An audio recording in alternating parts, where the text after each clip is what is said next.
बिस्मिल्लाहिर्रहमानिर्रहीम। आज मैं आपके साथ बात करूंगी ऐसे सिम्टम्स के बारे में जो कि प्रेगनेंसी के साथ साथ शुगर के साथ भी कोइंसाइड करते हैं। मतलब कि ये वो सिम्टम्स हैं जो आपको ये भी लगेगा कि ये प्रेगनेंसी से रिलेटेड भी हैं और साथ ही साथ ये शुगर के सिम्टम्स में भी हैं, जिसमें मोस्ट इम्पॉर्टेंटली है आपके टायर्डनेस, आपको जो हर वक्त थकन रहती है, increase in the frequency of urine, आपकी आंखों के आगे अंधेरा आ जाता है, सर में दर्द रहता है और इसके अलावा आपको चक्कर आने लग जाते हैं। जैसे ही आप खड़े होते हैं तो आपका सर चकराने लग जाता है।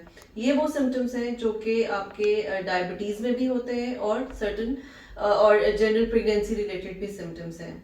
अब कौन से ऐसे सिम्टम्स हैं जो आप शुगर को प्रेगनेंसी से डिफ्रेंशिएट करते हैं कि ये सिम्टम्स सिर्फ प्रेगनेंसी के नहीं बल्कि शुगर के हैं? उनमें सबसे ज़्यादा आ जाता है आपकी थर्स्ट बहुत बढ़ जाती है, नंबर वन। सेकेंडली आपको इन्फेक्शंस रहने लग जाती हैं, यूटीआई बहुत ज़्यादा होता है आपको, फंगल इन्फेक्शन जिसमें कर्डी डिस्चार्ज होता है उसकी बहुत जो फ्रीक्वेंसी है वो बढ़ जाती है, और एक कांस्टेंट फीलिंग ऑफ टायर्डनेस है जो रहती है, पैरों के नीचे टिंगलिंग रहती है, ठीक है। और आपको भूख बहुत ज़्यादा लगती है। नॉर्मली प्रेगनेंसी में भूख कम लगती है, लेकिन जिन पेशेंट्स को प्रेगनेंसी के दौरान शुगर हो जाती है उनको भूख बहुत ज़्यादा लगने लग जाती है।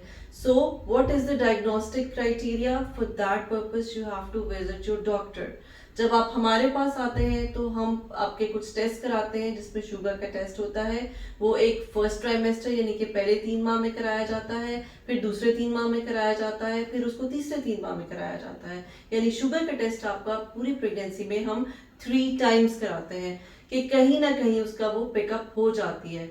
लेकिन जब ऐसे सिम्टम्स के साथ पेशेंट आता है तो हम उसको एक रूटीन से हटकर भी उसका टेस्ट करा लेते हैं, ताकि ये चीज़ ओवरलुक ना हो सके। और स्पेशली उन लोगों में जिनको पहले प्रेगनेंसी में शुगर रही हो, किसी की फैमिली हिस्ट्री होती है शुगर की, बहनों में है, मदर में है, पेरेंट्स, दोनों पेरेंट्स में शुगर है और फिर इस तरह के सिम्टम्स आ रहे हैं।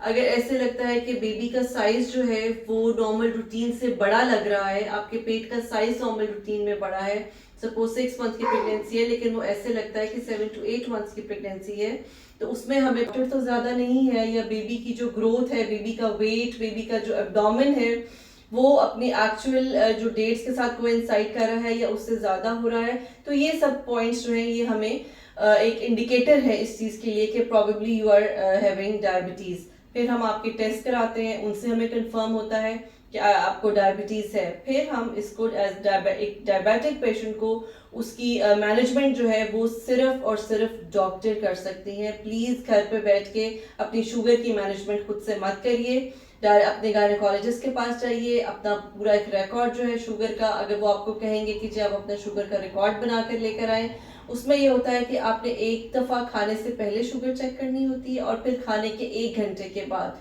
प्लीज़ मार्क माई वर्ड्स, खाने के 1 घंटे के बाद आपने शुगर चेक करनी होती है।